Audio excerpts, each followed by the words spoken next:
Fayyaa harka fuunee jirra jirtu hordoftoonni sagantaa keenya kun FUM News dha. FUM News irraa har'a meeshaalee addunyaa irratti balaa guddaa qaqqabsiisuudhaan sadarkaa tokkoffaa hamma kurnaffaa qabatan simbiraan keenya hamma xumura sagantaa keenyatti nu waliin turaa isiniin jenna.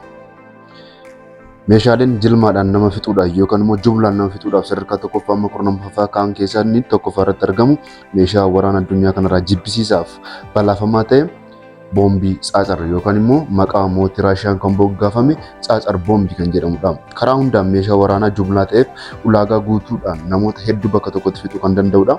Meeshaan waraanaa kun yookaan boombiin kun yeroo waraanni addunyaa lammaffaa xumuramu kan oomishame yoo ta'u namoota hedduu al tokko fixuudhaan beekama. Kana malees immoo toonii hedduu ulfaachuurraa kan ka'e jeettiin ittiin fe'amee deemullee ulfaataa ture. Haa ta'uutii garuu meeshaa lubbuu namoota hedduu balleessuudhaan beekamu keessaa tokko ta'eera.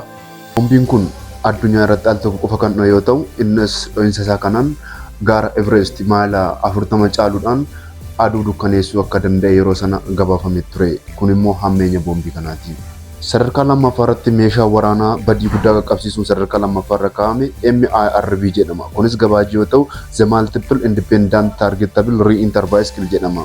Konkolaataa irraa kan dhukaa'u kan ta'e meeshaan kun MIRV fe'umsi isaa misaayila pilaastikaan kan mataa waraanaa hedduu qabudha. Tokko mataa waraanaa bakka adda addaatti akeekuu danda'a. Kana jechuunis bakka adda addaatti xiyyeeffatee haleeluu danda'a jechuudha. Meeshaaleen hedduun akka xiyyaa caafii misaayilaa kanarratti kan argaman yoo ta'u bakka akeekamanitti dhukaa'uudhaan namoota hedduu fixuu danda'u. Kunis pilaastara misaayilarraa kan dhukaa'udha. Meeshaan addunyaa keenya irratti balaa hamaa qaqqabsiisu yookaan lubbuu nama hedduu fixuudhaan al tokkotti beekamu ICBM-11 misaayil jedhamee beekama. Misaayilli pilaastikaa gara bakka barbaadanitti qajeelfamuu danda'uu fi yeroo barbaadanitti dhukaa'uu kan danda'u yoo ta'u misaayilli kun ardiilee gidduutti qaxxaamuruudhaan haleellaa banuu kan danda'udha. Irra caalaan geejjiba meeshaa niwukilaaraati yoo ta'u kun kan uumame yoo ta'u fageenya xiqqaa maayila 3400 irratti haleellaa cimaa qaqqabsiisuun al tokkotti namoota hedduu fixuudhaan addunyaa irraa sadarkaa sadaffaa qabatee jira. ICBM xiyyaaraanis ni dhukaa, doonii bishaan irra jiruunis ni dhukaa, akkasumas misaayilota dhuunfaanis ni dhukaa. Kanaanis waltajjii hedduu balleessuun kan beekamu yoo ta'u maad misaayil yookaan immoo misaayila maraataa jedhamee al tokkos ni beekama. Sadarkaa afuraffaatti lubbuu namoota hedduu balleessuudhaan meeshaa waraanaa addunyaa keenya irraa qabatee jiru boombii Aviation Thermobic kan jedhamu yoo ta'u humna dabalata Raashiyaatu itti fayyadama. Aviation Thermobic boombiin kun humna namoota yookaan immoo humna waraanaa dabaluun kan beekamu yoo ta'u abbaan boombii kana Raashiyaa taateetti jedhama. Raashiyaan kan hojjetame bara 2007 yoo ta'u uummata ishiitiif ibsa kan goote bara 2009 yoo ta'u qoratamee adda xumurame booda al tokkotti lubbuu namoota hedduu fixuu akka danda'u beekameera. Dhiibbaa meeshaa niwukilaara xiqqaa wajjin wal fakkaatu kan qabu yoo ta'u garuu humna xiqqaa ta'een galata yookaan immoo dalagaa hedduu dalaguu kan danda'u yoo ta'u qilleensaan guutamee bakka hedduutti qaqqaba julmaadhaan namoota duguuguu danda'u isaas itti dabalamee gabaafameera. Meeshaan waraanaa addunyaa kanarratti namoota hedduu balleessuun beekamu inni sadarkaa shanaffaatti argamu baay'ee kan nama ajaa'ibuu fi meeshaa waraanaa jechuudhaaf kan namatti ulfaatudha. Inni kunis vaayirasii namaan kalaqame yoo ta'u vaayirasii Chiimar jedhamee beekama. Vaayirasiin kun namoota hedduu itti gadhiifamuudhaan akka meeshaa waraanaatti namoota duguuga. Vaayirasiin kun caalmatti wanti nama sodaachisu yoo ta'u Raashiyaan kan kalaqame yoo ta'u DNA irratti yookaan jeenetik maatiriyaal irratti kan hojjetamu yoo ta'u namoota filatamanii ajjeesuu akka danda'u himameera. Vaayirasiin kun Raashiyaadhaan bara 1980 kan kalaqamedha. Kunis yaaliidhaaf kan bara 1990 keessa yaalamaa ture. Ammatti garuu DNA namaatiin nama filee ajjeesuunsaa baay'ee sodaachisaa taasiseera. Kanas immoo gamtaa Awurooppaa, gamtaa Afrikaa fi addunyaarra dhaabbileen gurguddoo jiran mormaatti jiru. Addunyaa keenya irratti meeshaa waraanaa namoota hedduu al takkaan fixuudhaan beekamu inni sadarkaa jaffaa qabate xayyaara fe'umsaa Nimitz Class kan jedhamudha. UStu meeshaa kana kalaqe.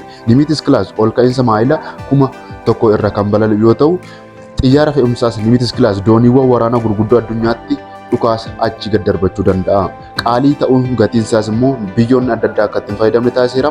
Ameerikaan doolaara biiliyoona 450 baasuudhaan meeshaa kana hojjette. Meeshaan kun lubbuu namoota hedduu al tokko balleessuu danda'u isaatiin sadarkaa jaffaa qabateera. Waggaa 50f akka hojjetamaa ture kan tilmaamame meeshaan kun Gerald R. Ford Class kan jedhamutu yeroo jalqabaaf hojjete waggoota 12 keessatti kan xumurame yoo ta'u lubbuu namoota hedduu akka al takkaan balleessuuf itti yaadameetu. Torbaffaa irratti meeshaan addunyaa keenya irratti lubbuu namoota hedduu balleessuudhaan beekamu Stewart Gaster jedhama. Sheelii toonii 7 gaastar kiiloomeetira 47 irratti dhukaafamee namoota hedduu fixuu kan danda'u yoo ta'u, Istiluus gaastar yeroo guutummaatti walitti qabamu gara toonii 1350 kan ulfaatu yoo ta'u, meeshaan waraanaa kun kan uumame Jarmaniin lola Faransaay ittiin ofirraa ittisuufidha. Lolli kun yeroo jalqabaaf qawwee guddaan waraana addunyaa lammaffaa lolaaf kan qopheeffame yoo ta'u, innis sarara hedduu irra darbuudhaan namoota hedduu duguuguuf akka danda'uuf itti yaadameetu. Ulfaatinni waliigalaa fi ulfaatinni qolaa dhukaasuu kan inni danda'u ulfaatettaffaa irratti meeshaan lubbuu namoota hedduu balleessuudhaan beekamu Zebooriin jedhamee beekama. Meeshaan kun kan inni tolfame yeroo waraana addunyaa lammaffaa xumuramu ture. Daal bunkarsiif caasaa ittisa biroo haleeluun hojii waraana isa guddaan warra Berliiniin kan kalaqamedha. Meeshaan waraanaa kun guddinni isaa fi ulfaatinni isaa kan nama ajaa'ibudha. Kunis daangaa ittisuudhaaf yookaan immoo daangaa irraa Jarmanootaa fi loltoota garee Allied Power ofirraa ittisuudhaaf kan kalaqamee turedha. Saglaffaa irratti meeshaa waraanaa lubbuu namoota hedduu balleessuudhaan sadarkaa salgaffaa qabate DCR-50 jedhamee beekama. Qawween kun qawwee snaayiperiidha. Snaayiperoota 50 caalu irraa kan ka'e qawwee snaayiperoota 50 kan caalu yookaan Greater than 50 snaayiper jedhamee beekama. Qawween snaayiperii boca booltii qabu kun DCR-50 jedhameen kan waamamu kun marsaa BMG humna guddaa qabudha. Snaayiperoota 50 caaluudhaanis lola hedduu irratti kan lolu yoo ta'u, lola snaayiperiin 50 loluudhaan lubbuu namoota hedduu galaafachuudhaan sadarkaa saglaffaa irra kaa'ameera. Meeshaa waraanaa sadarkaa kurnaffaa irratti lubbuu namoota hedduu al takkaan balleessa jedhamee inni kaa'ame rokkeettii Propelled Grenade yookaan immoo RPG jedhamee maqaa gabaabaadhaan beekama. RPG'n kan rokkeettiin farra taankii yoo ta'u, garba gubbaarraa akkasumas lafarraa dhuka'uudhaan lubbuu namoota hedduu al tokkotti namoota taankii keessa jiran namoota eddee biraa jiran balleessuudhaan sadarkaa kurnaffaa irratti kaa'ameera. Meeshaan kun yeroo jalqabaaf kan inni kalaqame yeroo waraana Veetnaamii fi waraana Ameerikaanotaa ture. Yeroo sanatti heddumminaan kan hojiirra oole yoo ta'u, RPG'n kunis bara 1950 irraa kaasee farra taankii ta'uudhaan hojii keessa oolaa ture.